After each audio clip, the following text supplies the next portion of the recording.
Hybrid orbitals have to loops.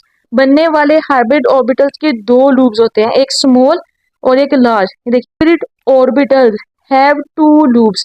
बनने वाले hybrid orbitals के दो लूप्स होते हैं, एक स्मॉल और एक लार्ज। देखिए ये एक लार्ज लूप है और एक स्मॉल लूप है।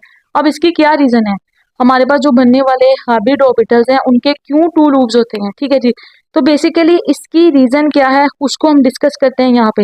देखिए जब मिक्सिंग होती है ना दो एटॉमिक ऑर्बिटल्स की, तो सिर्फ वो दो एटॉमिक ऑर्बिटल्स नहीं इंटरमिक्स कर रहे, बल्कि जो इनका वेव फंक्शन है ना, एस ऑर्बिटल का भी और पी ऑर्बिटल का भी, इनका जो वेव फंक्शन है वो भी इंटरफेरेंस करता है, ठीक है जी।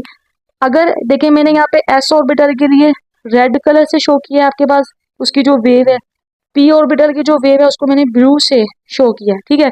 ये आप समझ लीजिए, सपोज कर लीजिए ये एस ऑर्बिटल की वेव है और ये पी ऑर्बिटल की वेव है। मैंने कहा जब इंटरमिक्सिंग होगी ना सिर्फ एटॉमिक ऑर्बिटल्स की होगी, बल्कि इनके साथ जो एसोसिएटेड वेव फंक्शन हैं वो भी इंटरमिक्स करते हैं, वो भी इंटरफेरेंस काज करते हैं। देखिए अगर इंटरफेरेंस आपके पास कंस्ट्रक्टिव हो जाता है, कंस्ट्रक्टिव इंटरफेरेंस होने का क्या मतलब है कि इस वेव का क्रस्ट इस वेव की क्रस्ट से कंबाइन कर जाए। जैसे कि आपको नजर आ रहा है ये ब्लू है और नीचे वाली रेड लाइन है, रेड वेव है, इन दोनों का क्रस्ट आपस में इंटरफेयर करे और इन दोनों का ट्रफ आपस में इंटरफेरेंस करे।